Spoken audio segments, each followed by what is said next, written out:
আসসালামু আলাইকুম সবাইকে।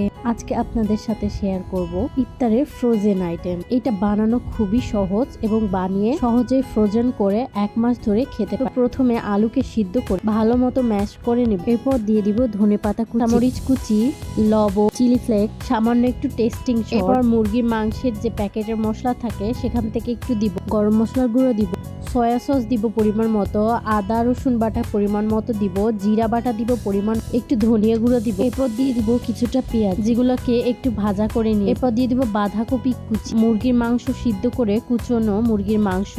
এরপর দিয়ে দিব টমেটো সস দিয়ে এগুলোকে ভালো মতো মিশিয়ে নিব। এরপর ভালো মতো মিশানো হয়ে গেলে এর মধ্যে লাস্টে একটু দিয়ে দিব লেবুর রস। আপনারা চাইলে এখানে ভিনেগার অ্যাড করতে পারেন। লেবুর রস দিলে টেস্টটা একটু অন্যরকম লাগে। এরপর এগুলোকে ইচ্ছা মতো শেপ দিয়ে নিয়ে ব্রেড ক্র্যাম্বের গুঁড়াতে একটু গড়িয়ে নিয়ে দিব ইচ্ছা মতো শেপ। আমি এখানে 2 রকম বানিয়েছি, একটা টিকিয়া টাইপের, একটা বানিয়েছি চপ টাইপ। এরপর এগুলোকে একটি প্লেটে করে ফ্রিজে রেখে দিব 1 ঘন্টা। এরপর এগুলোকে 1 ঘন্টা পরে বের করে একটি জিপলক ব্যাগে তুলে নিব। বানানোর পরেই যদি আপনি তুলতে যান তাহলে এখানে কিন্তু লেগে যাওয়ার সম্ভাবনা থাকে। তাই বানানোর পরে এগুলোকে 1 ঘন্টা ফ্রিজে রেখে এরপর তুলে নিলেই রেডি হয়ে যাবে আপনাদের ফ্রোজেন আলুর টিকিয়া।